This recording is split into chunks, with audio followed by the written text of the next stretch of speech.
الرحيم. السلام عليكم ورحمة الله وبركاته.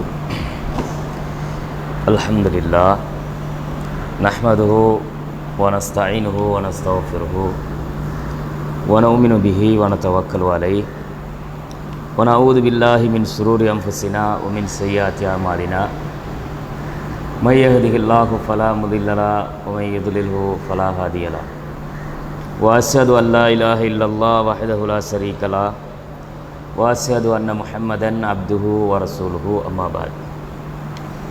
எல்லா புகழும் புகழ்ச்சியும் அகில உலகங்களையும் படைத்தாளுகிற அல்லாஹ் ஒருவனுக்கே உரித்தாகட்டும். அவனுடைய அன்பும் கருணையும் நபிகள் பெருமானார் ஸல்லல்லாஹு அலைஹி வஸல்லம் அவர்கள் மீதும் அவருடைய குடும்பத்தார்கள், கிளையார்கள், உற்ற தோழர்கள், கியாம நாள் வரைக்கும் அவர்கள் காட்டிய வழிப்படி வாழ்ந்து மரணிக்கிற அனைவர்கள் மீதும் உண்டாகட்டுமாக. கண்ணியத்திற்குரிய சகோதரிகளே, தாய்மார்களே, குழந்தைகள் சம்பந்தப்பட்ட உளவியல் ரீதியான விஷயங்களை நாம் தொடர்ச்சியாக பார்த்து வந்திருக்கிறோம். இதில் இன்றைய தினம் அந்த குழந்தைகளுடைய விஷயத்தில் நாங்கள் பிள்ளைகளுக்கு என்ன செய்யணும் அப்படிங்கிறத இஸ்லாம் நமக்கு கற்றுத்தருது. அந்த பிள்ளைகளுக்கு நாங்கள் நல்ல விஷயங்களை உபதேசம் செய்யணுமா. பிள்ளைகள் வளர வளர அந்த பிள்ளைகள் சின்ன பிள்ளைகளுக்கு அட்வைஸ் பண்ணினால் அது அந்த பிள்ளைகளுக்கு விளங்காது. ஆனால் பிள்ளை ஒரு பருவத்தை அடையும் போது, ஒரு குறிப்பிட்ட 5 வயசு ஆகுதா, அப்போ அந்த பிள்ளைக்கு தர்பியான்றது ரொம்ப முக்கியமான ஒரு பகுதி. அந்த பகுதியில் ஒவ்வொரு பிள்ளைகளுக்கும் நாங்கள் சில அறிவுரைகளை கண்டிப்பாக கற்றுக் கொடுக்கணும் அப்படிங்கிறத இஸ்லாமிய மார்க்கம் நமக்கு சொல்லுது. சின்ன பிள்ளைகளோட அந்த உள்ளத்தில் நாம் எந்த கருத்துக்களை விதைச்சிரோமோ அதன் அடிப்படையில் தான் அந்த பிள்ளைகள் உருவாகும்னு நான் ஏற்கனவே உங்களுக்கு ஞாபகப்படுத்தினேன். இந்த ஒயிட் போர்ட் மாதிரின்னு வச்சுக்கோங்களேன், இந்த ஒரு வெள்ளை சுவர் மாதிரி. அதில் நாங்கள் எந்த வகையான சித்திரங்களை வரைய விரும்புகிறோமோ அது ஆர்ட்டாக எங்களுக்கு தெரியும், வெளிப்படும். சின்ன பிள்ளைகளும் அப்படித்தான். இப்போ சின்ன பிள்ளைகளுடைய விஷயத்தில் நாங்கள் அந்த பிள்ளைகளோட மனசில் சின்ன வயசில் என்னென்ன விஷயங்களை விதைச்சிரோமோ அதை அவங்களோட லைஃப்பில் அவங்க என்ன செய்வாங்கன்னா நடைமுறைப்படுத்துவாங்க. இப்போ ஒரு பிள்ளைக்கு அவங்களோட நம்பிக்கை அடிப்படையில் எந்த கருத்து அந்த பிள்ளையோட சிந்தனையில் வளர்க்கப்படுமோ அந்த நம்பிக்கை அடிப்படையில் அவங்களுக்கு சொல்லிக் கொடுத்த அடிப்படையில் தான் அந்த பிள்ளை உலகத்தில் வாழும். அதை நான் அந்த ஹதீஸை உங்களுக்கு ஞாபகப்படுத்தினேன். ரசூலுல்லாஹ் சஹாபாக்கிட்ட சொல்கிறாங்க, பிறக்கிற எல்லா பிள்ளையும் எப்படி பிறக்குது? அடிப்படையிலேயே இஸ்லாத்தை ஏற்றுக்கொள்ளக்கூடிய விதமாகத்தான் பிறக்குது. ஆனால் உம்மா வாப்பா தான் அதை என்ன செய்கிறாங்க? நெருப்பை வணங்குறதா மாற்றுறாங்க. அதே மாதிரி சிலைகளை வணங்குறதா மாற்றுறாங்க. அந்த பிள்ளைகளை சிலைகளை வணங்குறதாகவோ, நெருப்பை வணங்குறதாகவோ, அல்லது யூதர்களாகவோ, கிறிஸ்தவர்களாகவோ அந்த சமுதாயத்தை மாற்றுறது உம்மாவும் பாப்பாவும் தான். இப்போ இன்றைக்கி சிலையை ஒரு புள்ள போய் வணங்குதுன்னா அது பிள்ளைட தப்பில்லை. அந்த பிள்ளைக்கு சின்னதுலேயே அந்த தாய் தகப்பன் ஊட்டின அந்த நம்பிக்கை தான் அது. ஒரு பிள்ளை எங்களோட கடவுள் நாங்கள் நெருப்பை வணங்குறது தான் போய் நிற்குதுண்டா அது அந்த பிள்ளையோட தப்பில்லை. சின்ன பிள்ளைகளுக்கு பொதுவாக அவங்க எந்த நம்பிக்கையில் வளர்க்கப்படுறாங்களோ அந்த நம்பிக்கை தான் அவங்களோட வாழ்க்கையில் பிரதிபலிக்க போகுது. அப்போ எங்களுக்கு இஸ்லாமிய மார்க்கம் அந்த பிள்ளைக்கு செய்ய வேண்டிய அறிவுரைகளில், அவங்களோட உள்ளத்தில் விதைச்ச வேண்டிய அறிவுரைகளில் மிக முக்கியமான அறிவுரையாக இஸ்லாம் சொல்கிறது என்னன்னா, அவங்களுக்கு இணை வைத்தல் என்ற கொள்கையில் இருந்து தவிர்ந்து வாழக்கூடிய உபதேசம் செய்யப்படணும். யார் கடவுள் என்று சொல்லிக் கொடுக்கப்படணும். கடவுள் இல்லாதவங்களை வணங்கக்கூடாதுன்றது சொல்லிக் கொடுக்கப்படணும். அதில் விளைவுகள், அப்படி வணங்கினால் என்ன அப்படின்ற அந்த விளைவுகள், ரிசல்ட்ஸ் என்னன்றது சொல்லிக் கொடுக்கப்படணும். அப்போ சரியான பாதை அவங்களுக்கு வழிகாட்டப்படணும். அது தாய் தகப்பன் அந்த பிள்ளைகளுக்கு செய்ய வேண்டிய முக்கியமான உபதேசங்கள் அப்படின்றத நாங்கள் தெரிஞ்சு கொள்ளணும். இப்போ இதை அந்த பிள்ளைகளிடத்தில் சொல்கிற அதே நேரம் ஒரு பிள்ளையிடத்தில் மார்க்கம் மட்டும் இருந்தால் போதாது இல்லையா? ஒரு விஷயத்தை நாம் அந்த பிள்ளைக்கு மனசில் பதிவு செய்கிற நேரம் நாங்கள் பிள்ளைக்குரிய கொள்கையை அக்கீதாவை அடிப்படையை சரியாக கொடுக்கணும். கொடுக்குற நேரம் பண்பாட்டோடு சேர்த்து தான் அந்த பிள்ளைகளுக்கு அக்கீதாவை கொடுக்கணும். அதாவது அஹ்லாக்குகள், பண்பாடுகள் என்றது யாரிடத்துல இல்லையோ அந்த பண்பாடு இல்லாத இடத்துல தீன் இருந்தும் பிரயோசனம் இருக்காது, கல்வி இருந்தும் பிரயோசனம் இருக்காது. இன்றைக்கி நிறைய பேரை நாங்கள் பார்க்கலாம், அவங்க ஆன்மீகவாதிகள் என்று சொல்லுவாங்க.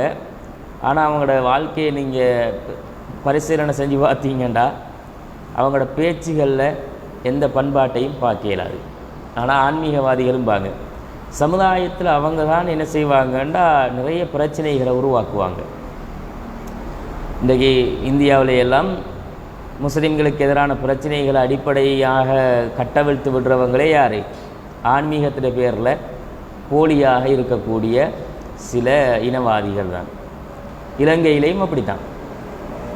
இலங்கையிலையும் நாங்கள் எங்களோட மத தர்மங்களை பாதுகாக்கணும், எங்களோட அடிப்படை உரிமைகளை நாங்கள் பாதுகாக்கணும் அப்படின்ற ஒரு கோஷத்தை சொல்லி இல்லாத பிரச்சனைகளை இருப்பதாக உருவாக்கி சமூகத்தில் பிரச்சனை பண்ணுறது இந்த மாதிரியான குழுக்கள் தான்.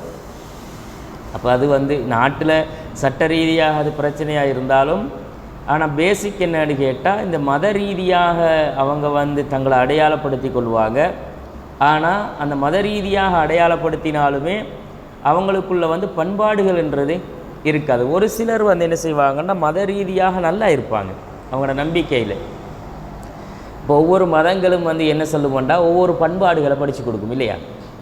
இப்போ இந்து மதத்தில் அவங்க சாமியார்கள் போதனை செய்யணும் என்ற ஒரு பகுதி அவங்களுக்கு இருக்குது, மக்களுக்கு நல்லதை படித்து கொடுக்கணும். அதில் மக்களுக்கு அவங்க செய்ய வேண்டிய உபதேசங்கள் என்ற ஒரு பகுதி இருக்குது. அப்போ அதை அவங்க என்ன செய்வாங்கன்னு சொன்னால் வேதங்கள் எங்களுக்கு இதை சொல்லுது அப்படின்னு வேதத்தின் அடிப்படையில் உபதேசம் செய்கிறவங்களும் இருப்பாங்க. அது அவங்களோட வேதம் உண்மையானதா பொய்யானதா அதெல்லாம் கடந்து, அது சரியா பிழையான்றதை கடந்து அதில் நம்பிக்கை உள்ளவங்களில் நல்லவங்களும் இருக்கிறாங்க. அந்த வேதத்தில் இல்லை நாம் இப்படித்தான் இருக்கணும், அப்படி இல்லாட்டின் அது நமக்கு என்ன கிடைச்சும் நரகம் கிடைச்சும் என்ற நம்பிக்கையும் இருக்குது அவங்களுக்கு. அதே மாதிரி தான் இந்துக்கள் அல்லாதவங்களாக இருந்தாலும் கிறிஸ்தவர்களும் பரலோக ராஜ்யம் ஒன்று நம்புகிறாங்க தானே. இந்த உலகம் இல்லை, நமக்கு இன்னொரு உலகம் இருக்குது, அதில் நாம் என்ன செய்யணும், கடவுளோட திருப்தியை அடையணும், அப்போ நாங்கள் அதுக்கு கட்டுப்பட்டு வாழணும் என்று பேசுகிற நல்லவங்களும் இருக்கிறாங்க. அவங்க சாராயம் குடிக்க மாட்டாங்க, பொய் பேச மாட்டாங்க, கடவுளுக்காக நோன்பு இருப்பாங்க, உபவாசம் இருப்பாங்க. அவங்க கடவுளுக்காக தங்களை அர்ப்பணித்தோம் என்ற பேரில் திருமணம் முடிக்காமல் இருப்பாங்க. அதெல்லாம் ஒரு சிலது பிழைதான். ஆனால் அவங்களோட நம்பிக்கை அடிப்படையில் நல்லா இருக்கணும்ன்றவங்களும் இருக்கிறாங்க. அதே மாதிரி நம்ம நாட்டில் இருக்கக்கூடிய மத தர்மங்களை ஒழுங்காக பின்பற்றணுன்றவங்களும் இருக்கிறாங்க. இப்போ இந்த பௌத்த மதம் கூட நம்ம நாட்டில் பெரும்பான்மை மதம் தான்.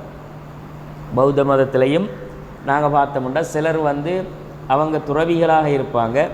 துறவிகளில் நாங்கள் உண்மையான அன்பு, கடவுளுடைய அன்பை அடையணுமாக இருந்தால் அவங்களோட எல்லா நம்பிக்கையுமே எப்படி இருக்குமாண்டா, அவங்க தசசீல பஞ்சசீலன்னு சொல்லி அவங்களுக்குன்ற ஒரு இதை வச்சுருப்பாங்க, திரிபிட்டக்க.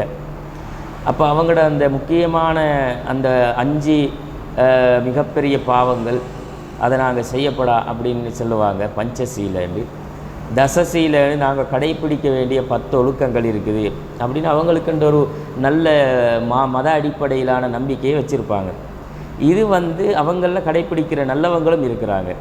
இதையெல்லாம் தூக்கி வீசிட்டு அந்த அடையாளத்துக்கு ஒரு ஆடையை அணிஞ்சு கொண்டு பண்பாடு இல்லாமல் நடக்கிறவங்களும் இருக்கிறாங்க.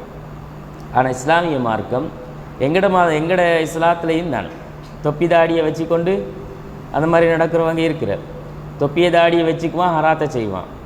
தொப்பி தாடியை வச்சுக்கிட்டு பெருசாக மார்க்கத்தில் இந்த தொப்பியும் தாடியும் ஆடையும் தான் எங்களுக்கு அடையாளம்னு சொல்லிட்டு என்ன செய்வான், அல்லாஹ் தடுத்த எல்லா ஹராத்தையும் பாவங்களையும் செய்வான். பேசினா பண்பாடு இல்லாமல் பேசுகிற, வாயை திறந்தா குணுகரப்பு தான் பேசுகிற.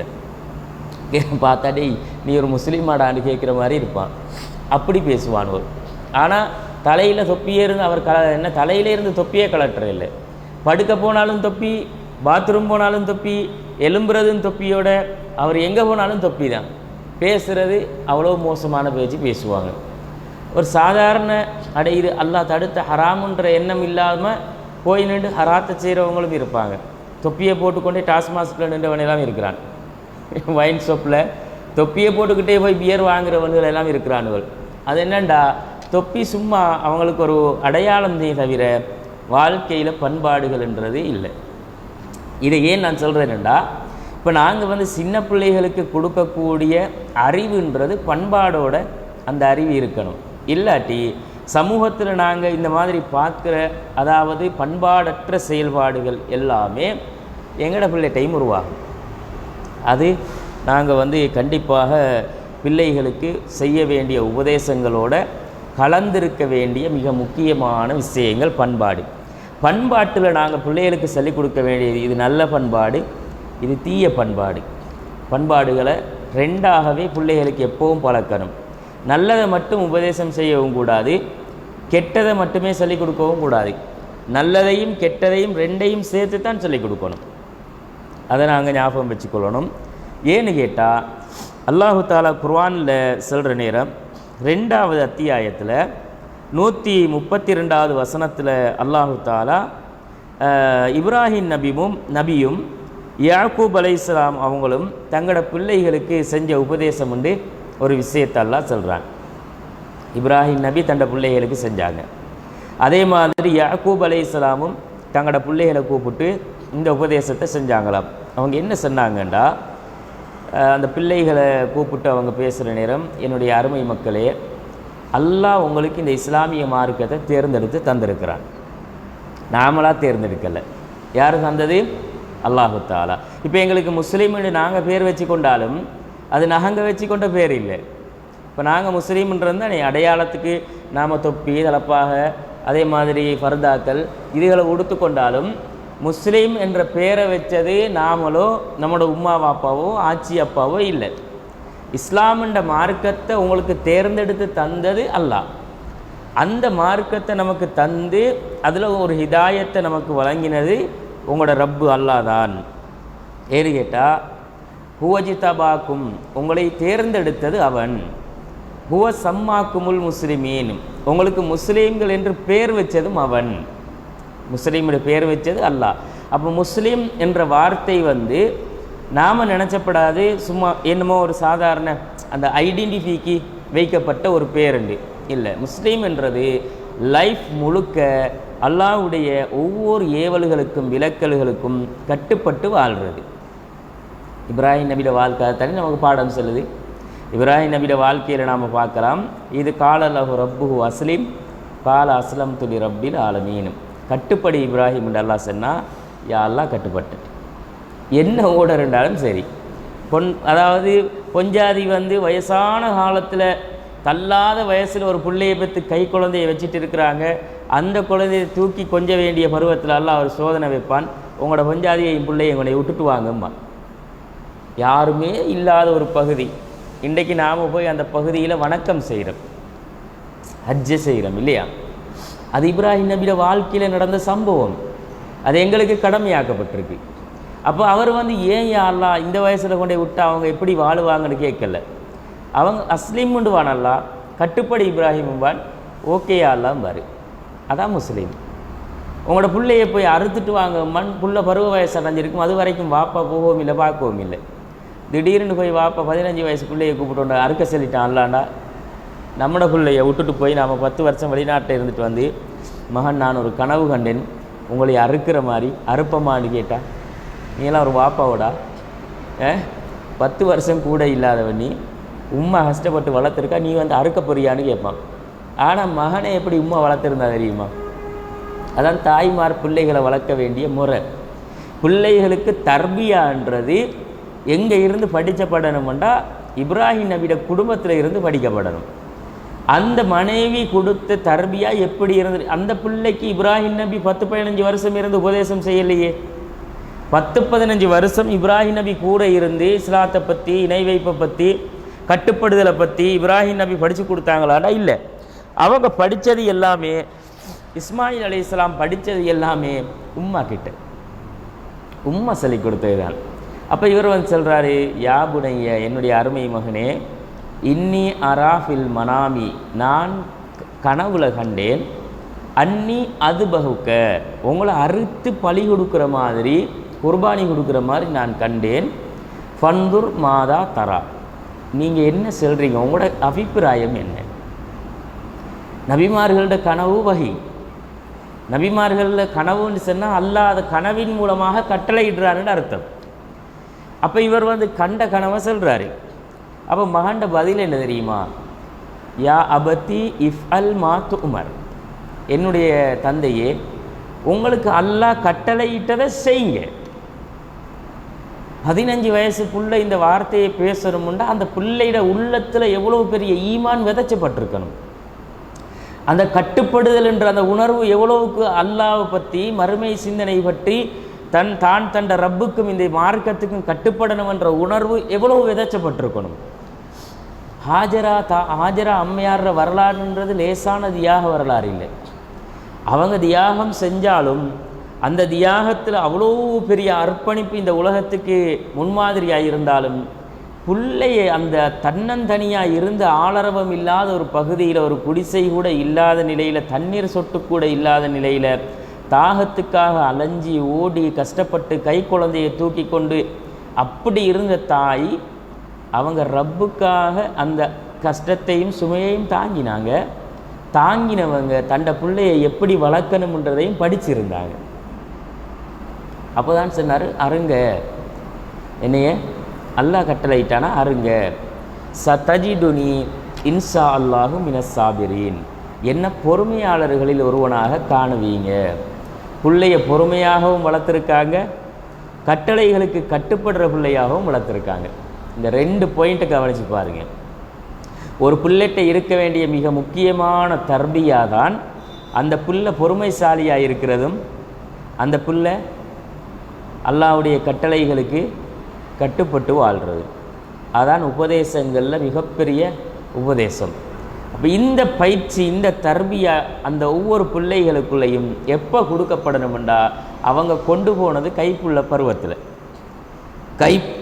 கைப்புள்ள பருவத்தில் கொண்டு போனவங்க அந்த பிள்ளைக்கு அந்த வயசுல இருந்து தாய்ப்பாலை மட்டும் ஊட்டி வளர்த்துருந்தா அந்த பிள்ளை எப்படியோ போயிருக்கும். தாய்ப்பாலோட நாம் கொடுக்க வேண்டிய அறிவுரைகள் அந்த பிள்ளைக்கு போய் சேரணும். அந்த பிள்ளைக்கிட்ட அந்த உணர்வு வளர்க்கப்படணும்டா அது குறித்த அறிவும் தெளிவும் தாய்க்கும் இருக்கணும்.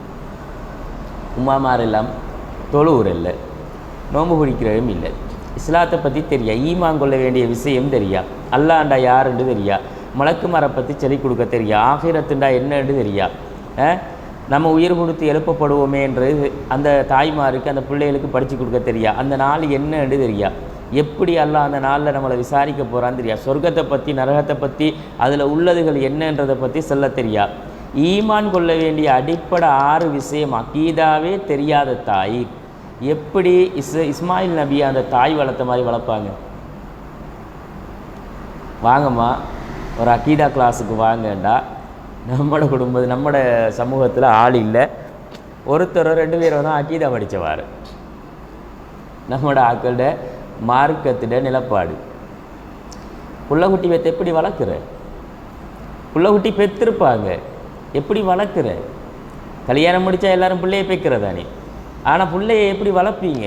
எப்படி அகீதாவோட வளர்ப்பீங்க? எப்படி அந்த பிள்ளையை அல்லாஹ்வுக்கு கட்டுப்பட்ட பிள்ளையாக வளர்ப்பீங்க? இப்ராஹிம் நபியிட அந்த பிள்ளையை இருந்து அவர் வளர்க்கலையே, தகப்பன்ற ஒரு பகுதி பங்களிப்பு இருந்தாலும் அதைவிட மிகப்பெரிய ஒரு பகுதி தாய்க்கு தானே இருக்குது. அதுதானே ரசூல் ஸல்லல்லாஹு அலைஹி வஸல்லம் அவங்க சொன்னாங்க, நீங்கள் ஒவ்வொருவரும் பொறுப்புதாரிகள் இல்லையா, குல்லுக்கும் ராயின் வ குல்லுக்கும் மஸ்ஊலுன் அன் ரஇயத்திஹி, நீங்கள் ஒவ்வொருவரும் பொறுப்புதாரிகள், உங்களுடைய பொறுப்புகளை குறித்து நிச்சயம் அல்லாஹ் விசாரிப்பான். ஒரு ஆண் அவன் யாருக்கு பொறுப்பாளி? தன்னோட குடும்பத்துக்கு பொறுப்பாளி. அந்த குடும்பத்தில் மனைவியை குறித்து எல்லாம் கேட்பான், பிள்ளையை குறித்து எல்லாம் கேட்பான், சாப்பிட கொடுத்தியாடான்னு கேட்பான், உடுக்க கொடுத்தியான்னு கேட்பான், சம்பாரித்து கொடுத்தியான்னு கேட்பான், அவங்கள நீங்கள் கண்காணிச்சியான்னு கேட்பான், எல்லாத்தையும் எல்லாம் கேட்பான். ஆனால் ஒரு பெண் தன்னுடைய கணவனுடைய வீட்டுக்கும் கணவனின் குழந்தைகளுக்கும் சொத்துக்கும் பொறுப்பாளி. எத்தனை சுமத்தப்படுது? தண்ட கணவன்ட வீட்டுக்கு பொறுப்பாளி, பாதுகாக்கணும். வீடு சில பேர் வீட்டில் போய் பார்த்தோம்னா அது ஊடாடா அப்படின்னு நினைக்கிற மாதிரி இருக்கும். இருக்கிற வீட்டை கூட்டி துப்புரவு செஞ்சு க்ளீனாக ஒரு நஜீஸ் இல்லாமல், ஊத்தை இல்லாமல், மண் இல்லாமல் அடுக்கி ஒவ்வொரு பொருள் ஒவ்வொரு இடத்துல இருக்கிற மாதிரி அந்தந்த பொருள் அந்தந்த இடத்துல வச்சு நீட். இந்த ஒழுங்கு நிறைய இடங்களில் பார்க்கலாது. உடுப்பு ஒரு பக்கம் இருக்கும், அது இருந்தால் மாதக்கணக்கில் அப்படியே இருக்கிறதாம். அதை மடிக்கணும், எடுக்கணும், வச்சணும். 4 மனுஷன் வந்தால் நம்மளை வந்து என்னடா இது இப்படி இருக்கிறாங்க, ஒழுக்கம் தெரியாதவங்களாக இருக்கிறாங்கன்னு நினைப்பாங்களே, அந்த உணர்வு ஃபீலிங்ஸ் எப்பயுமே வராது. சின்னத்தில் இருந்து அவங்க அதை பழகி இருக்காட்டி. அதான் ஒழுக்கம்ன்றது. ஒழுக்கம் தர்பியான்றது நாம் கொண்டே சட்டக்குளரை பிடிச்சி வாழைப்பழம் மாதிரி வாயில் ஊற்றலாது. அது இந்த வயசில் இருந்து வரணும். சின்ன பிள்ளைகளுக்கு நான் அர்த்தம் உங்களுக்கு சொன்னேன், ஒரு பிள்ளை தனியாக ஒவ்வொரு வேலையும் செய்ய பழக்கப்படணும். அது இந்த உம்மாக்கு வாப்பாக்கு அந்த குடும்பத்தில் உள்ளவங்களுக்கு அந்த ஒரு ஒழுங்கு தெரியாட்டி அந்த பிள்ளையும் அப்படித்தான் வளரும். அப்போ சில வீடுகளை அப்படி அலங்கோலமாக பார்க்கலாம். ஒரு நல்ல பெண் காட்டையும் வீடாக்கு வாழும்பாங்க, ஒரு கெட்ட பெண் வீட்டையும் காடாக்கு வாழும்பாங்க. இதான் உண்மை. அப்போ அந்த பெண் தண்ட கணவன்ட வீட்டுக்கு பொறுப்பாளி என்றால் அந்த வீடு அவ்வளவு நீடாக சூழல் சுத்தமாக ஒழுங்காக இருக்கணும். 2வது, கணவன்ட சொத்துக்களை சும்மா என்ன செய்யப்படாது. அவன் தான் சம்பாதிக்கிறான் மாப்பிள்ளை மரா எண்ணத்தை வார காசுக்கு என்ன செய்கிறேன்னு தெரியாமல் ஊதாரித்தனம் பண்ணுறது, கண்டது கட்டியது எல்லாம் வாங்குறது, அனாவசியமான எல்லாம் வாங்கி குமிச்சுறது, சாமான் வாங்குறவட பேரில், பொருள் வாங்குறவட பேரில், பூக்கண்டில் இருந்து வாங்குற எல்லாம். பூக்கண்டு வச்சுறதுக்கு இடம் இல்லாமையும் கொழுவுற சொகர் எல்லாம். ஏற்கனவே 10 பூச்செடி இருக்கும், மாப்பிள்ளைக்காரன் கஷ்டப்பட்டு சம்பாரிச்சிட்டு வர காசை வச்சு கொண்டு இந்த சொகரில் இன்னும் 10 கொழுவே இல்லாதான்னு பார்க்குறேன். உனக்கு ஏன் இருக்கிறது போதாதா? அதை பார்த்து 10 பூச்செடியை வளர்த்தா அது அழகாகத்தான் இருக்கும்.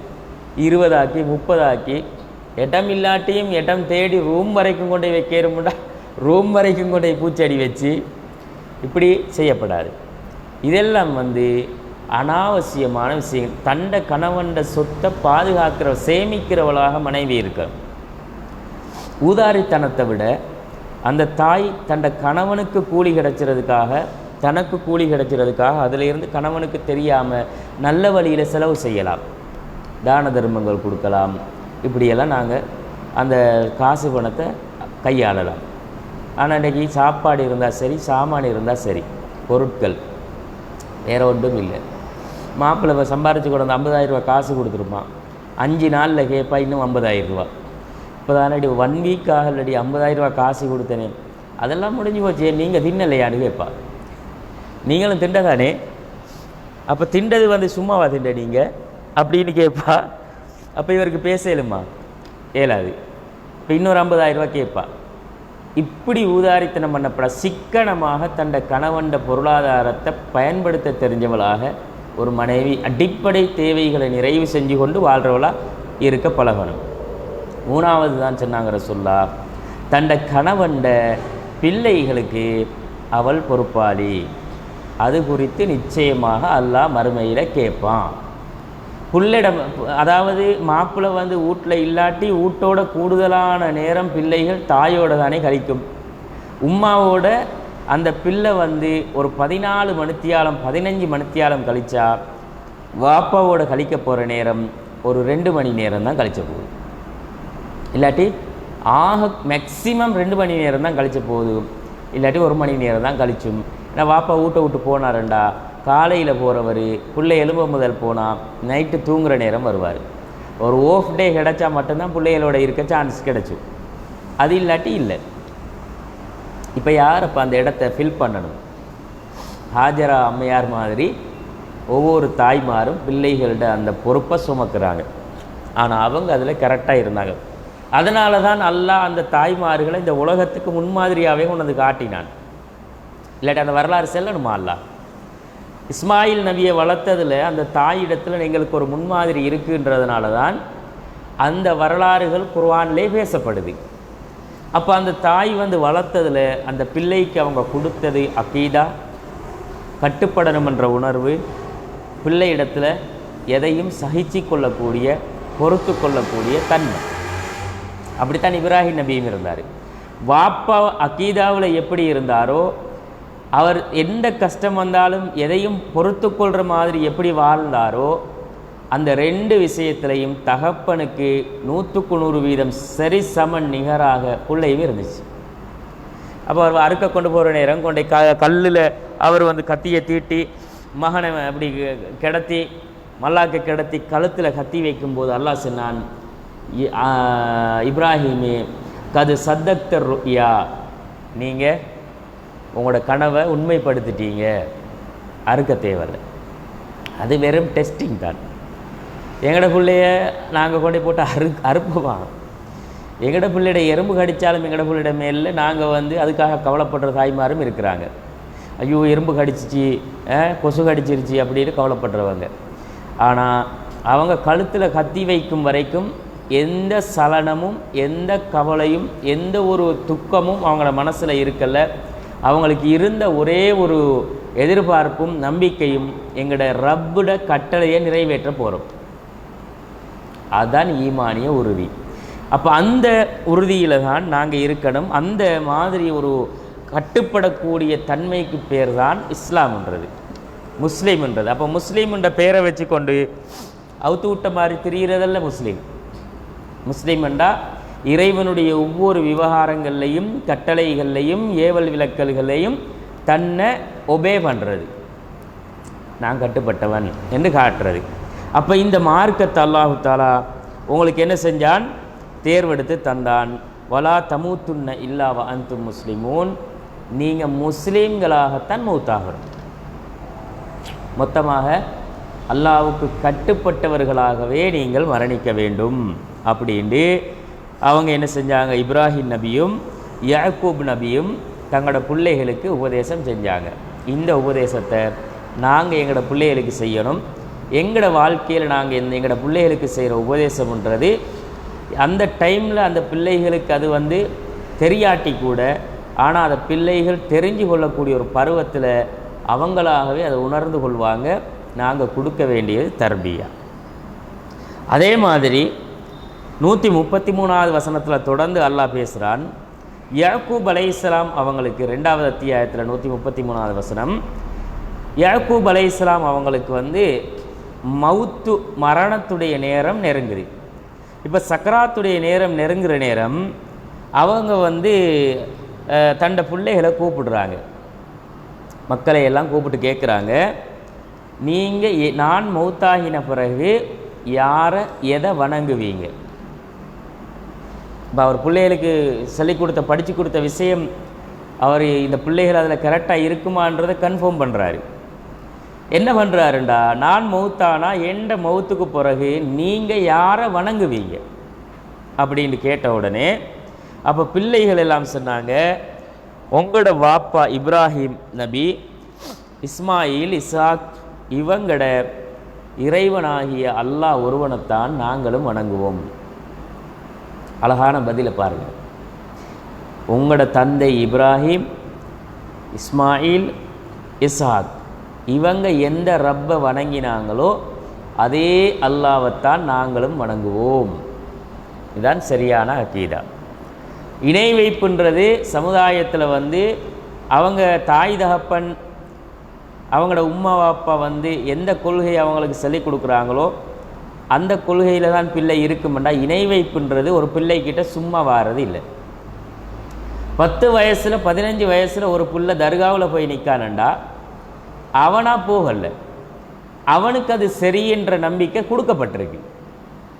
இதுதான்டா மகன் சரி, நீ வந்து தர்காவுக்கு போகணும், அவுளியாக்களை மதிச்சணும், அவுளியாக்கள்கிட்ட தான் நாம் நம்மளோட தேவையை முன்வைச்சணும், அவங்க சிறந்த மக்கள், அந்த நன்மக்களை நாம் வந்து என்ன செஞ்சிடப்படாது, இழிவுபடுத்திடப்படாது, இப்படின்னு அவங்களோட உமா அப்பா கொடுத்த அறிவுரை அவன்கிட்ட மனசில் எப்படி பதிவு செய்யப்படுதுண்டா, ஓ இதான நம்மளோட மார்க்கம், இதைத்தான் நாம் செய்யணும். கந்தூரி கொடுக்குறான், கத்தம்பாத்தியா ஊதுறான், கபருக்கு போய் தர்கா சியாரத்துன்ற பேரில் தர்கா சியாரத்து வந்து மார்க்கத்தில் அனுமதி இருக்குது, சரியா? ஆனால் இவங்க சொல்கிற தர்கா சியாரத்து இல்லை, இஸ்லாம் சொல்கிறது. அங்கே போய் கோரிக்கை வைக்கிறதோ, வணங்குறதோ, குர்ஆன் ஓதுறதோ, சுஜூது செய்கிறதோ, கபர்களை முத்தமிடுறதோ இந்த தர்கா சியாரத் இஸ்லாத்தில் இல்லை. ஆனால் அந்த புள்ள போகிறானண்டா, அந்த புள்ள போகிறதுக்கு ரீசன் உம்மாவும் அப்பாவும் புள்ளைக்கு இதை வழிகாட்டியிருக்கிறாங்க, இணை வைப்புக்கு வழிகாட்டியிருக்கிறாங்க. அப்போ இப்ராஹிம் நபி, இஸ்மாயில் அலைஹிஸ்ஸலாம், அவங்க இஸ்ஹாக் அலைஹிஸ்ஸலாம் வந்து எதை தங்களோட பிள்ளைகளுக்கு சொன்னாங்களோ அதே கடவுளை நாங்களும் வணங்குவோம்ன்றாங்கண்டா. அப்போ யாக்கூப் அலைஹிஸ்ஸலாம் இப்ராஹிம் நபியோட வாழ்க்கையை படித்து கொடுத்துருக்காருன்னு அர்த்தம். இஸ்மாயில் நபியோட இஸ்ஹாக் நபியோட வாழ்க்கையை வந்து அவங்களுக்கு முன்மாதிரியாக காட்டி கொடுத்துருக்காருன்னு அர்த்தம். இல்லாட்டி அவங்களுக்கு இப்ராஹிம் நபியை இஸ்ஹாக் இஸ்மாயில தெரியுமா? அவங்களுக்கு தெரியாது. அப்போ தெரியாதவங்களுக்கு அந்த அறிவுரையையும் அந்த பாடத்தையும் முன்மாதிரியையும் அவங்களோட வாப்பா படித்து கொடுத்துட்டு தான் யாரை வணங்குவீங்கன்னு கேட்டாங்க. உங்களோட தகப்பன் மாறுற கொள்கையைத்தான் நாங்கள் கடைப்பிடிப்போம். அந்த அக்கீதா கிளியராக இருந்துச்சு அப்படின்னு அல்லாஹ் சொல்கிறான். அப்போ இது வந்து அதே தொடர்ச்சியில் சொல்லப்படுற விஷயம். இப்போ உண்மையிலே அறிவுரைகளிலே மிகச்சிறந்த அறிவுரையாக அல்லாஹ் வந்து பிள்ளைகளுக்கு செய்யப்பட்ட அறிவுரையை பேசுகிற நேரம் லுக்மான் அலைஹிஸ்ஸலாம் அவங்களோட அறிவுரையை அல்லாஹ் வந்து நமக்கு சொல்லுவான். லுக்மான் தன்னோட பிள்ளைக்கு எப்படி அறிவுரை செஞ்சார். அது 31வது அத்தியாயம் சூரா லுக்மானில் 13வது வசனத்தில் அல்லாஹ் சொல்கிறான், தன்னோட பிள்ளைக்கு ஒவ்வொரு தாயும் தகப்பனும் செய்ய வேண்டிய அட்வைஸ். லுக்மான் தன்னோட மகன் அவங்களுக்கு அறிவுரை சொல்லும்போது, யா புனைய லா துஷ்ரிக் பில்லாஹ், என்னுடைய அருமை மகனே அல்லாவுக்கு இணை வச்சாத, ஈக்குவலாக எதையும் கொண்டு வராத, அல்லாட இடத்துல யாரும் இல்லை, அல்லாஹ் வணங்குற மாதிரி, அல்லாஹ்விடத்தில் பிரார்த்தனை செய்கிற மாதிரி, அல்லாவுக்காக நாங்கள் அறுத்து நேர்ச்சைகள் செஞ்சு குர்பானி கொடுக்குற மாதிரி எந்த ஒன்றுமே இந்த உலகத்தில் அல்லாவை விட்டு வேறு யாருக்கும் செய்கிற தகுதியில் இல்லை. தொழுத அல்லாவை தொழு, நோன்பு பிடிச்ச அல்லாவுக்காக பிடி, வணக்க வழிபாடுகள் அல்லாவுக்குரியது. நீ அறுத்து குர்பானி கொடுக்குறதா இருந்தால், நேர்ச்சை செய்கிறதா இருந்தால் அது அல்லாவிடத்தில் செய்யணும். அந்த இடத்துல இன்னொருத்தருக்கு செஞ்சிராத, இணை வைப்ப செஞ்சிராத, இணை கற்பிச்சிராத. இன்ன ஷிர்க லதுல்முன் அதீம், ஏன்னு கேட்டால் ஷிர்க்குன்றது தான் ஆகப்பெரிய அநியாயம். ஆகப்பெரிய அநியாயம் என்ன? இந்த உலகத்தில் அல்லாவுக்கு நிகராக ஒன்றை நாங்கள் உருவாக்கி கொள்வது. அல்லாஹ் மாதிரி யாரும் இல்லை, அல்லாட அதிகாரத்தை போல் யாருக்கும் இல்லை. அல்லாவுக்கு செய்கிற வணக்க வழிபாடுகள் யாருக்கும் செய்ய இயலாது. இதை இன்னொருத்தருக்கு செய்யலாம். அல்லாஹ் மாதிரி கேட்குற, பார்க்குற, தரக்கூடிய, நோய் நீக்கக்கூடிய, ரிஸ்க்கு தார அதிகாரம் யாருக்கு இருக்குது அப்படின்னு நாங்கள் நம்பினா அல்லாவோட நாங்கள் ஈக்குவல் பண்ணுறோம். அந்த ஈக்குவலை வந்து அல்லாஹ் ஒரு நாளும் ஏற்க மாட்டான். அதுக்கு பேர் தான் ஷிர்க். அல்லாவுக்கு சரிசமனாக இன்னொருத்தரை நாங்கள் நினைக்கிறது. நல்லடியார்கள் தருவாங்கன்னு நினைக்கிறான், நல்லடியார்களாக தரமாட்டாங்க, அல்லாஹ் அவங்க மூலமாக தருவான் அப்படின்னு நினைக்கிறானா? அல்லாஹ் அதை ஏற்றுக்கொள்ளலை. அல்லாஹ் இன்னொருத்தர் மூலமாக நீ வா எனக்கிட்டன்னு சொல்லலை. அல்லாஹ் எதை சொல்கிறாருண்டா, பாவம் செய்த, தங்களுக்கு தாங்களே அநியாயம் செய்து கொண்ட என்னுடைய அடியார்களே, யா இபாதி அல்லதீன அஸ்ரஃபு அலா அம்புசிஹிம் லா தக்னது மின் ரஹ்மத்தில்லா, அல்லாட அருள் உங்களுக்கு கிடைச்சுமா கிடைச்சாதான்னு நீங்கள் நினச்சி அல்லாட அருளில் நிராசை அடைஞ்சிடாதீங்க. அல்லாட அருள் எப்போவும் உங்களுக்கு இருக்குது. வ இதா சஅலக இபாதி அன்னி, என்னை பற்றி என் அடியார்கள் உங்களிடம் நபியை கேட்டால் நீங்கள் சொல்லுங்க, ஃப இன்னி கரீப், நான் உங்களோட பக்கத்தில் இருக்கேன்னு. உஜீபு தஅவத தாஇ இதா தான், அவன் என்னை அழைத்து பிரார்த்தித்தால் நான் பதில் கொடுக்க ரெடி. அப்போ நீ எனக்கிட்ட கேளுன்னு அர்த்தம். எந்த அளவு அல்லாஹ் கிட்ட இருக்கான்? நம்மளோட இந்த பிடரி நரம்பு விளங்குதா நமக்கு? அது நம்மளோட உடம்புக்குள்ளே ஒண்டா ஒட்டி இருக்குது. அதை விட அருகில் நாங்கள் இருக்கிறோம். அப்படின்னா அடே உண்ட விவகாரம் எல்லாமே எனக்கு தெரியும். டோட்டலி நீ யாருன்னு எனக்கு தெரியும். இனி என்ன செய்கிறாய், என்ன பேசுகிறாய், என்ன நடவடிக்கையில் ஈடுபடுறாய் எல்லாமே எனக்கு தெரியும். அப்போ அவ்வளோ நெருக்கமாக இருக்கக்கூடிய நீங்கள் என்னைய கூப்பிட்டு துவா செய்யுங்க. இன்னொருத்தர் தேவையா? தேவையில்லை. அப்போ இந்த இணை வைப்பை வந்து இன்றைக்கி எங்களோட சமூகத்தில் நிறைய பேர் அறியாமையில் செய்கிறாங்க. அல்லாவுக்கு ஈக்குவலாக இன்னொருத்தர் இருக்கார் என்று நாங்கள் நம்பினா அது ஆகப்பெரிய அநியாயமாக, ஆகப்பெரிய அநியாயம். அநியாயத்தில் நம்பர் 1 எந்த ஒரு ரீசனும் இல்லை, அல்லாஹ் மன்னிக்க மாட்டேன் என்ற ஒரே ஒரு குற்றம், அது நிரந்தரமான நரகமும் கூட. இப்போ உதாரணத்துக்கு செல்வோமே, இப்போ அல்லாட இடத்துல சும்மா புரிஞ்சு கொள்றதுக்கு செல்வோமே, அல்லாட இடத்துல அல்லாவை விட்டுட்டு நாம் இன்னொருத்தரை அவுளியாட்ட போனால் வாங்கி தருவாருன்னு நம்புறது சரி என்றால் அதை அல்லாஹ் பிழைன்றான். அந்த இடத்துல நாம் இன்னொருத்தரை கொண்ட இவர் இறைநேசர், இவர் வலியுல்லா, இவர் நல்லடியார் அப்படின்னு சொல்லி ஒரு பிள்ளையை நாங்கள் பழக்கி அவர்கிட்ட போ மகன், அவருக்கு விளக்கேற்றி அவருக்கு சாம்பிராணி என்ன செய் கொளுத்து, அது மாதிரி அதை கண்ணியமாக நல்ல மரியாதையாக அந்த கபரை முத்தமிட்டு நட, அங்கே குர்ஆனை ஓதி, அங்கே துவா செய் அப்படியெல்லாம் சொல்லி கொடுத்தா இது வந்து அல்லாட இடத்துல இன்னொருத்தரை நாங்கள் வைக்கிறோம், இது சிறுக்குன்னு இஸ்லாம் சொல்லுது. இப்போ ஒரு கணவன் மனைவி கிட்ட எவ்வளோ உரிமை எதிர்பார்க்கலாம்? ஒரு மாப்பிள்ளை தன் மனைவி கிட்ட எவ்வளோ உரிமை எதிர்பார்க்கலாம்டா, நீ எனக்கு வைஃப், நீ எனக்கு வைஃப்ண்டா எந்த இடத்துல நீ இன்னொருத்தனை வச்சப்படாது. ஈக்குவலாக மாப்பிள்ளைக்கு என்ன உரிமை இருக்கோ அந்த உரிமை கொடுக்கணும், மாப்பிள்ளைக்குரிய மரியாதையை கொடுக்கணும். மாப்பிள்ளையிட எனக்கு இப்போ ஒரு வைஃபுக்கிட்ட இருக்கிற அந்த உரிமையை வந்து வைஃப் இன்னொருத்தனுக்கு 3வது 2வது நபருக்கு கொடுத்தா அதை அந்த கணவன் ஏற்றுக்குவானா? ஒரு கணவன் மனைவி சாதாரண ஒரு வாழ்க்கை உலகத்தில் வாழ்கிறாங்க, குடிக்காட்டி பிரிஞ்சு போயிடுவாங்க, டிவோர்ஸ் வாங்கிட்டு போயிடுவாங்க. அப்படி நிரந்தரம் இல்லாத ஒரு வாழ்க்கையில் கூட புருஷனை என்ன எதிர்பார்க்குறானண்டா, நீ எந்த இடத்துல எவனையும் வச்சிடப்படாது. சும்மா ஒரு மிஸ்கோல் வந்தாலே போதும், ஹலோ உண்டு, இது ஆர்டி அவனுட்டு கேட்பான், என்ன தொடர்பு உனக்கும் அவனுக்கு கேட்பான், சண்டையே எடுப்பான், பிரச்சனையாகும், அடிதடியாகும். ஏன்னா அவனுக்கு அது விருப்பம் இல்லை.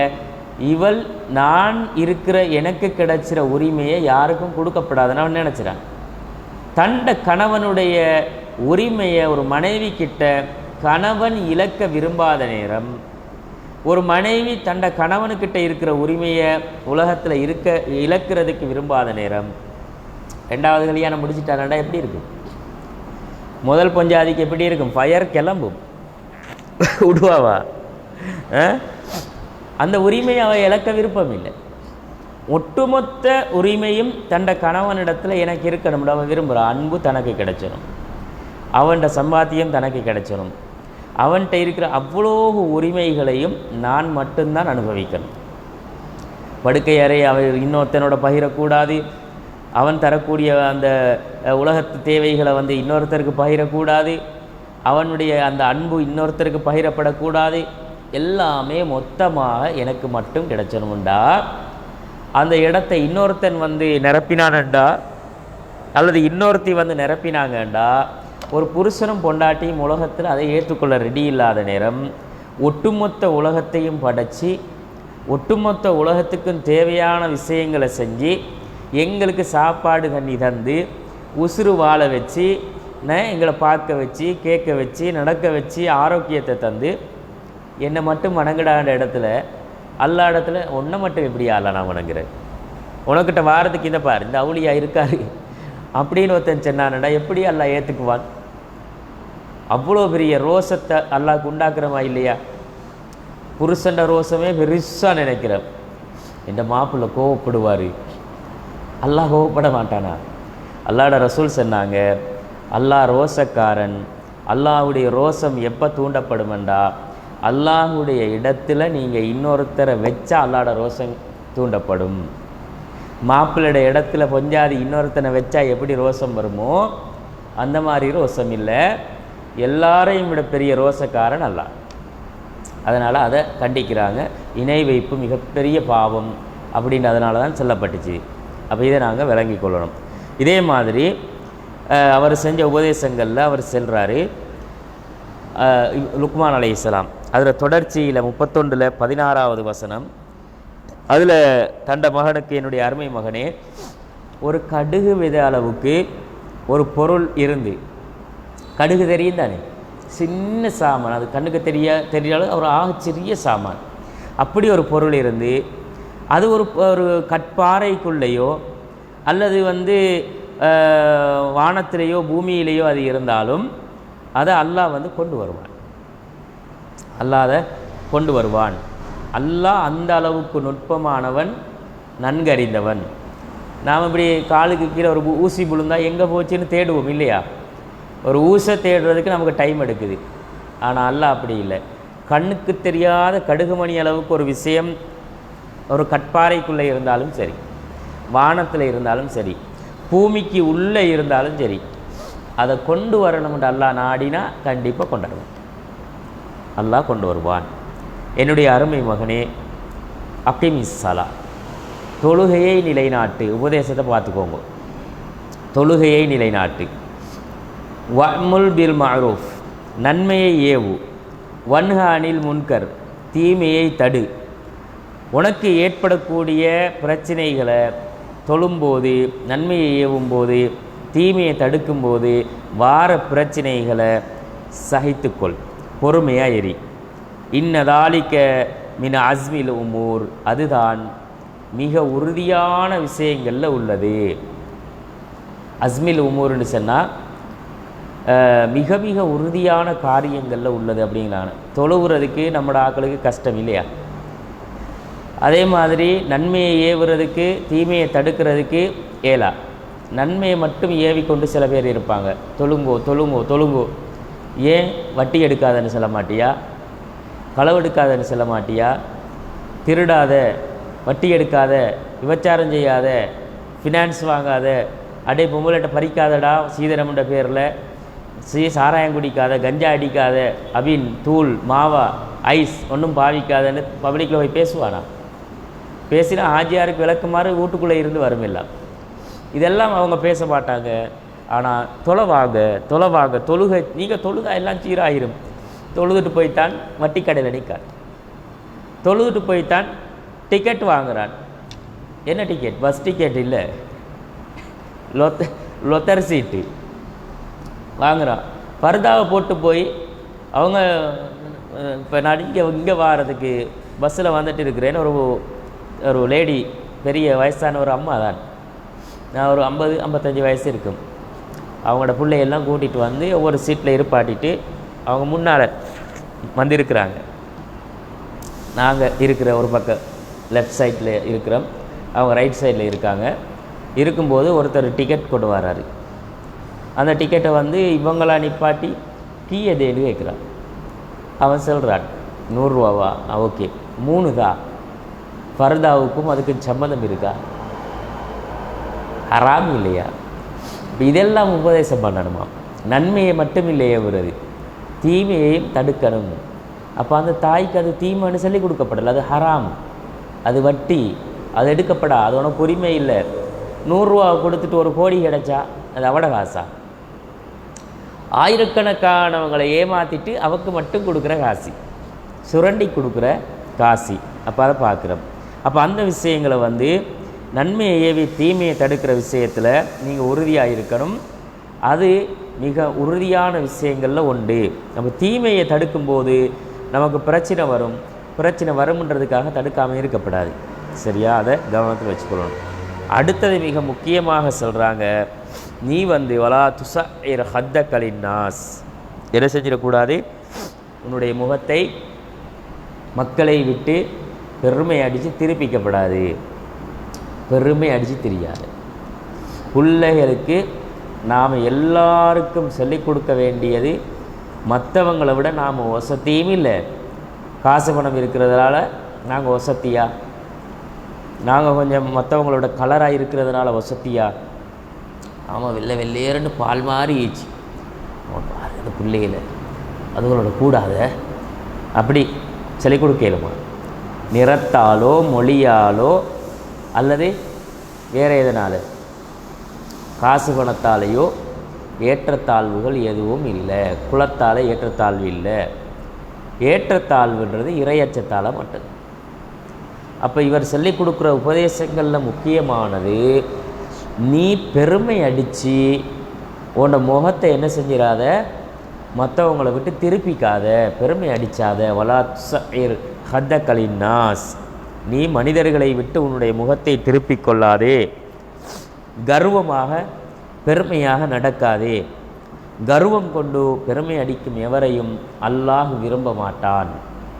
இன்னல்லாஹ லா யுஹிப்பு குல்ல முஹ்தாலின் ஃபஹூர் அப்படின்னு சொல்லிட்டு, நீ நடக்கிற நேரம் நடுத்தரமாக நடக்கணும். பெருமை அடிக்கவும் கூடாது. ஆகவே ஒன்றுமில்லாத மாதிரி நடக்கவும் படாது. உனக்குரிய கிரேடில் நீ இரு. உண்ட தகுதிக்கு ஏற்ப நீ உண்ட தகுதியோடு நடந்துக்க. உன்னோட குரலை தாழ்த்திக்கொள். சில பேர் பேசினா கேளாமரா, சரியா? அப்படி பேசுகிற, அப்படி சத்தம் போட்டு பலாயெல்லாம் இழுத்து போட்டு பேசினா அவங்க சண்டியன் மாதிரி நினச்சிட. அப்படி பேசி தெரியாது. குரலை தாழ்த்திக்கொள் என்று சொல்லிட்டு, ஏன் தெரியுமா? குரல்கள்லேயே ஆக மோசமான வெறுக்கத்தக்க குரல் இன்ன அன்கரல் அஸ்வாத்தி ல சவுத்தில் ஹமீர், கழுதட குரலுங்கிறாங்க. சத்தம் போட்டு பலாய் பேசுகிறவன் எல்லாம், ஓவராக பேசுகிறவன் எல்லாம், மார்க்கத்தை பேசுகிறத சொல்லலை, இந்த ஒன்றுக்கு உதவாத பேச்சு பேசி திரிகிறானோ இவனெல்லாம் இந்த கழுதை மாதிரி. கழுதை கணைக்கும். கழுதை கணைச்சா கேட்கணுமா காது கொடுத்து? அல்லாவே வெறுக்கக்கூடிய ஒரு குரல்னா கழுதையுடைய குரல் தான். அப்படிப்பட்ட மோசமான ஆட்களும் இருப்பாங்க. அந்த மாதிரி நீ நடந்துடாத. அப்போ பிள்ளைக்கு எத்தனை ஒழுக்கம் சொல்லி கொடுக்கணும்னு பாருங்கள். பயிற்சி தொழு, சரியா? தொழு. ஒன்று, நன்மையை ஏவு, தீமையை தடு. தொழணும், நன்மையை ஏவணும், தீமையை தடுக்கணும். அதே மாதிரி அந்த நன்மையை ஏவி தீமையை தடுத்து நீ தொழுது வாழ்கிற நேரம் உனக்கு வர கஷ்டத்தை பொறுத்து கொள்ளணும். பொறுமையை கடைப்பிடி.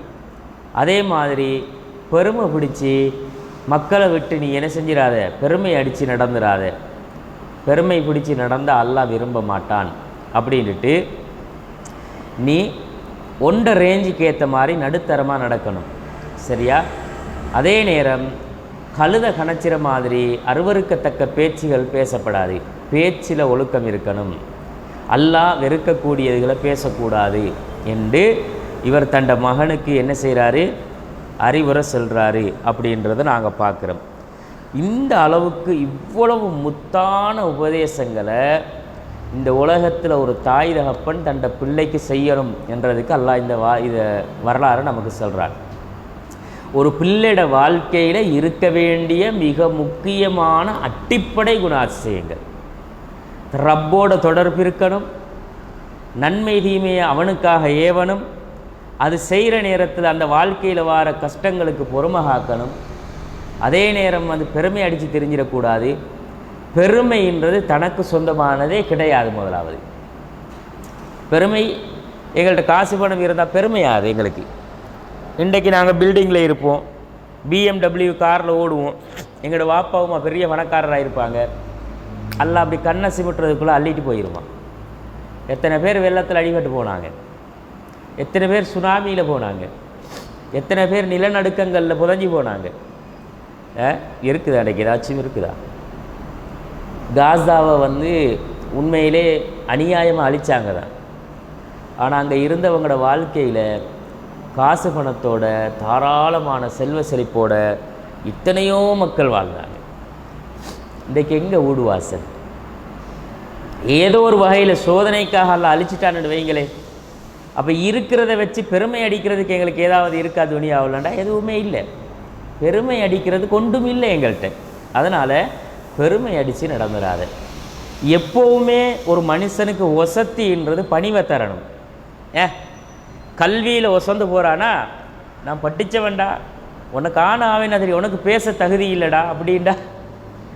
படித்தவர்ன்றது பெருமையா? கல்வியை கொடுக்குறது அல்லாஹ், அறிவை கொடுக்குறது அல்லாஹ். கல்வியை கேட்கணும் யாருக்கிட்ட? அல்லாஹ்கிட்ட. எப்படிப்பட்ட கல்வியை கேட்கணும்? பயனுள்ள கல்வியை கேட்கணும். இவர் படிச்சுட்டு வருவார், பண்பாடு இல்லாத படிப்பாக இருக்கும், அது பயன் இருக்குமா? அதாலே எல்லாம் பெருமை இல்லை. ரசூல் ஸல்லல்லாஹு அலைஹி வஸல்லம் அவங்க சொல்கிறாங்க, எப்போவுமே இது எங்களோட உள்ளத்துலேயும் இருக்கணும், எங்களோட பிள்ளைகளுக்கும் இந்த கருத்தை நாங்கள் பிள்ளைகளோட உள்ளத்தில் போட்டு வைக்கணும். இது எதனாலேயும் எங்களுக்கு வசதி ஒன்றுமே இல்லை மக்கள். எங்களுக்கு வசதின்றது அல்லாஹ்வை பயந்து நடக்கிறதுல தான் இருக்குது. உயர்ந்து செல்லுகிற எந்த பொருளும் ஒரு நாள் கீழே வராமல் போகிறல்ல. உயரச் செல்லும் எந்த பொருளும் ஒரு நாள் கீழே வராமல் போகிறல. பறவை ஒன்று பறக்குது. ஆக ஒசரத்துக்கு பறக்கிற பறவை எது? பருந்து. ஈகிள், பருந்து. ஒரு சிட்டுக்குருவி நினச்சிது நாமளும் பறந்து பார்ப்போம். அது பருந்தாகுமா? உயர உயர பறந்தாலும் ஊர்க்குருவி பருந்தாகுமாம்பாங்க, தெரியுமா? ஊர்க்குருவி தான், பருந்தாக இல்லாது. அப்போ எல்லாரையும் விட என்னால் தாண்டா ஒசக்க பறக்கலுமுண்ட பருந்துக்கு வானத்திலே நிற்கலுமா? அதுவும் இறங்கித்தான் வரணும். காசு பணம் இருந்தாலும் சரி, கல்வி இருந்தாலும் சரி, அதிகாரம் இருந்தாலும் சரி, என்ன ஒரு பெருமைத்தனம் இருந்தாலும், நீ எவ்வளோ டொப்பில் இருந்தாலும் ஒரு நாள் கீழே வந்து தான் ஆகணும். மக்கள் ஒன்றை வெறும் உடம்போட தூக்கி கொண்டே மண்ணில் தான் புதைச்ச போகிறாங்க. மண்ணில் தான் புதைச்ச போகிறாங்க. கீழே வந்து தானே ஆகணும். இது கண்டிப்பாக பெற்றார்களிடத்திலையும் பிள்ளைகளிடத்திலையும் ஊட்டப்பட வேண்டிய மிக முக்கியமான அறிவுரை. அப்போ பெருமைக்கு இந்த உலகத்தில் இடமில்லை. பெருமை அல்லாஹ்வுக்குரியது. அல்லாஹ்வுடைய விஷயத்தில் யார் போட்டி போடுறாங்களோ அதுக்காக அல்லாஹ் கண்டிப்பாக தண்டிப்பான். சரியா? நிச்சயம் தண்டிப்பான் அல்லாஹ். அப்போ இந்த உபதேசங்களை நாங்கள் கவனத்தில் வச்சுக்கொள்ளணும். அடுத்தது, சின்ன பிள்ளையாக இருந்த இப்னு அப்பாஸ் ரலியல்லாஹு அன்ஹு அவங்களுக்கு ரசூல் ஸல்லல்லாஹு அலைஹி வஸல்லம் அவங்க உபதேசம் செய்கிறாங்க. இப்னு அப்பாஸ் அவங்க சின்ன பிள்ளை. அப்படி சின்ன பிள்ளையாக இருந்த இப்னு அப்பாஸ் அவங்களுக்கு ரசூல்லா அட்வைஸ் பண்ணுறாங்க. இந்த உபதேசத்தில் சொல்லக்கூடிய ஒவ்வொரு வார்த்தைகளும், நபிகள் நாயகம் ஸல்லல்லாஹு அலைஹி வஸல்லம் அவங்க சொல்லிக் கொடுக்குற ஒவ்வொரு வார்த்தைகளும் அவ்வளவு பெருமதி மிக்க வார்த்தைகள். அவங்க சின்ன பிள்ளை தான், ஆனால் படித்து கொடுக்குற ஒரு விஷயம் அந்த பிள்ளைக்கு அவ்வளவு பெருமதியான வார்த்தைகள். சின்னவங்களுக்கும் சரி பெரியவங்களுக்கும் சரி அது மிக முக்கியமான உபதேசம். எல்லார மனசுலையும் அந்த அறிவுரை இருக்கணும். ரசூல்லா சொல்லுதாங்க, யா குலாம், சிறுவனே, நான் உனக்கு சில விஷயங்களை படிச்சுத்தாரேன், கற்றுத்தாரேன். அதன் மூலமாக நீ உனக்கு அல்லாஹு தஆலா இந்த உலகத்திலையும் மறுமையிலையும் நன்மைகளை தருவான். நமக்கு அதானே வேணும். உலகத்திலையும் மறுமையிலையும் அல்லாஹ் நன்மைகளை தருவான். உனக்கு அதன் மூலமாக அல்லாஹ் நன்மைகளை தருவான்னு சொல்லிட்டு ரசூல் ஸல்லல்லாஹு அலைஹி வஸல்லம் சொல்கிறாங்க, நீ அல்லாஹ்வுடைய விஷயத்தில் பேணுதலாக நடக்கணும். அதான் சிறுக்கு செய்யப்படாது. அல்லாஹ்வுடைய விஷயத்தில் பேணுதலாக நீ நடக்கணும். அல்லாஹ் உன்னையே பாதுகாப்பான். நீ யார் விஷயத்துலையும் பயப்படாத. அல்லாஹ்வுடைய விஷயத்தில் நீ பேணுதலாக இருக்கிறியா, அவனுக்கு இணை வைக்காமல் அவனோட கட்டளைகளை எடுத்து நடந்து அல்லாஹ் தடுத்ததை விட்டு ஒதுங்கி அவனுக்கு கட்டுப்பட்டு நடக்கிறியா, அல்லாஹ் உன்னையே பாதுகாப்பான். ஃபர்ஸ்ட். ரெண்டாவது, அவனை நீ உன்னோட காண்பாய். அல்லாஹ்வை நீ இப்படி இருந்தால் உன்னோட அல்லாஹ்வை நீ காண்பாய். அல்லாஹ்வை காணலுமா? அல்லாஹ் எனக்குள்ளே வந்துட்டான்னு சொல்லிடுமா? தியானத்தில் இருந்து சில பேர் சொல்கிற தியானிகளாக போய் மரத்துக்கு கீழே இருந்து தஸ்மமணியை உருட்டி அவங்க ஹல்வத் அடைஞ்சி தனிமையில் இருந்து அல்லாஹ்வுக்குள்ளேயே அவங்க போயிட்டாங்களாம். அல்லாஹ் அவங்களுக்குள்ளே இறங்கிட்டானாம். இப்படி சொல்கிற ஏமாத்துறவனை இருக்கிற இது பொய் இல்லை, இது கற்பனையும் இல்லை. இது இந்த துறவிகள் என்ற பேரில் இஸ்லாத்தில் இருந்து ஆக மோசமான ஆக்கள் விதைச்ச விசக்கருத்து. சரியா? அல்லாஹ் எந்த மனுஷனுக்கையும் வருவானா? வரமாட்டான். ஆனால் இவங்க என்ன செய்வாங்கண்டா, அல்லாஹ் எனக்குள்ளே இறங்கிட்டான், ஏன்னா என் தியானம் அப்படிப்பட்ட தியானம்னு சொல்லி அல்லாஹ்வாகவே இவர் மாறிட்டாருன்னு சொல்லுவாங்க. இப்படி சொல்கிறது. ஆனால் இவர் சொல்கிற விஷயம், அல்லாஹ்வோட ரசூல் சொன்ன விஷயம், அல்லாஹ்வை நீ காண்பாயின்றது என்னண்டா, அல்லாஹுடைய உதவி உன்னோட வாழ்க்கையில் எப்போவுமே இருக்கும், உனக்கு எப்போவும் யாராலையும் எதுவும் செய்ய இயலாது அப்படிங்கிறாங்க. அப்போ நீ அவனை உன்னுடன் காண்பாய். நீ சந்தோஷமாக இருக்கும்போது அல்லாஹுவை நினைத்துப்பார். சந்தோஷமாக இருந்து அல்லாஹ்வை நினச்சிப்பார். கஷ்டத்தில் இருந்து காசு கிடச்சிட்டா, வறுமையில் இருந்து செழிப்பு வந்துச்சா, நோயாக இருந்து ஆரோக்கியம் கிடச்சிச்சா, சந்தோஷத்தில் அல்லாஹ்வை நினச்சிப்பார். உனக்கு சிரமம் வரும்போது அல்லாஹ் உன்னை நினைப்பான். கஷ்டம் வந்துச்சா அல்லாஹ் உன்னே எந்த அடியாண்டா இவன், அவன் என்னதான் அவனுக்கு நான் வந்து இந்த உலகத்தில் வாரி வாரி கொடுத்திருந்தாலும் அவன் என்ன மறக்கலையே, என்ன நினைச்சானே, எந்த ரப்பு தந்தாருன்னு நினைச்சானே. அப்படி அந்த மனுஷன் நினைச்ச நேரம் நோய்வாய்ப்பட்டுட்டானா, கஷ்டப்படுறானா, சாப்பிட வழி இல்லையா, லொஸ்டா போயிட்டானா, அப்போ அல்லாஹ் உடனே நினைப்பான் அப்படின்னு சொல்கிறாங்க. சொல்லிட்டு நீ கேட்பதாக இருந்தால் அல்லாஹ்விடமே கேள், நீ உதவி தேடுவதாக இருந்தால் அல்லாஹ்விடமே உதவி தேடு. இப்போ சின்ன பிள்ளைக்கு சொல்லி கொடுத்த தர்காவுடைய நம்பிக்கை சரியா? அப்போ நீ துவா செய்யுங்க மகன், போய் அவுலியாட பேரில் அவங்களோட பரக்கத்தால் நீங்கள் போய் கேளுங்க, உங்களுக்கு அல்லாஹ் தருவான். அவுலியாட பரக்கத்தால் தருவான். அவுலியாட அடே அவுலியாவோட பரக்கத்தால் அல்லாஹ் எதுக்குடா தரணும்? அவுலியா யார்? பரக்கத் செய்கிறதுக்கு அவர் பரக்கத்து யார் தரணும்? அல்லாஹ். அவுலியாட பரக்கத்தால் அல்லாஹ் என்ன செய்வான்? உங்களுக்கு தருவான் அப்படிங்கிற. கந்தூரி சாப்பாடு எல்லாம் அதுக்கு தான் தின்ன போகிறேன். கந்தூரி சாப்பாடு ஏன் தின்ன போகிற தெரியுமா? அந்த சாப்பாட்டில் பரக்கத்து இருக்குதாம். அவுலியாட பேரில் கொடுத்தா அதில் தபர்ருக்கு, அதில் பரக்கத். அவர் முஹியுத்தீன் அப்துல் காதிர் ஜீலானிட பேரில் கொடுத்த சாப்பாடு அது, அதில் அவர்ற பேரால் கொடுத்தா பரக்கத்து. நார்சான்னு வாங்கி கொண்டதுன்ற கிடுகில் நார்சான்னு சொல்லி ஓலையில் செஞ்ச சாப்பாட்டை போட்டுக்கிட்டு வந்தால் அதில் பரக்கத்து இறங்குற, மண்ணு சொல்வா மாதிரி இறங்குற அதில் பரக்கத். இதை கொண்டாந்து போட்டு ஊட்ட தின்ன கூட்டம் குட்டும்பம் புள்ள குட்டி எல்லாம் அது அப்படி ஒரு நம்பிக்கையில் தின்ற. பரக்கத் அல்லாஹ் கொடுக்குறது உணவில், வாழ்க்கையில். அப்போ அதை வந்து ரசூல் ஸல்லல்லாஹு அலைஹி வஸல்லம் அவங்க சொல்கிறாங்க. சொல்லிட்டு நிச்சயமாக இந்த சமுதாயம் உனக்கு நன்மை செய்வதற்காக ஒன்று சேர்ந்தாலும் அல்லாஹ் உனக்கு எதை விதியாக்கி விட்டானோ அதை தவிர வேறு எதனாலும் உனக்கு நன்மை செய்துவிட முடியாது. அல்லாஹ் தரணும்னா தான் தருவான், உலகமே சேர்ந்தாலும் தரையலாது. அதே மாதிரி அவர்கள் உனக்கு தீங்கு செய்வதற்காக ஒன்று சேர்ந்தாலும் அல்லாஹ் உனக்கு எந்த தீங்கை விதியாக்கி விட்டானோ அதை தவிர வேறு எதனாலும் உனக்கு எந்த தீங்கும் செய்துவிட முடியாது. அல்லாஹ் உனக்கு எது வரணும்னு நாடினாலும் அதான் கிடைச்சி நடக்கும். எல்லாம் சேர்றான், வாங்கட்டா அவங்கள அட்டிப்போம், கொண்டு போட்டுருவோம், இல்லாமல் ஆக்கிடுவோம். இந்த குண்டு வெடிப்பிலே நம்மளை எவ்வளோ பாடுபடுத்தியிருப்பானுங்கள் இல்லையா? இதோட்டே இந்த தௌஹீத் ஜமாத்துற சாப்டரை க்ளோஸ் பண்ணிடணும். ஒத்தன் 2 பேர் இல்லை, நம்மளுகளை தவிர மற்ற அத்தனை பேருமே இதைத்தான் நினச்சா. இதோட்டே மூடி அழிச்சிடணும்டா இவர்களை, இலங்கையிலே தொடச்சி வீசிடணும். அல்லாஹ் என்ன நாடினான்? அல்லாஹ் எங்களுக்கு இதை நாடலையா, உலகமே சேர்ந்தாலும் ஒன்றும் செய்யலாது. சரியா? அப்படி அல்லாஹ்வுடைய ரசூல் சொல்லுதாங்க. சொல்லிட்டு நபிகள் நாயகம் ஸல்லல்லாஹு அலைஹி வஸல்லம் சொன்னாங்க, எழுதுகோள்கள் உயர்த்தப்பட்டு விட்டது. ருஃபிஅத்தில் அக்லாம். அல்லாஹ் விதியை எழுதுறதுக்கு எழுதுகோளுக்கு சொன்னான் தானே, எழுதுண்டு.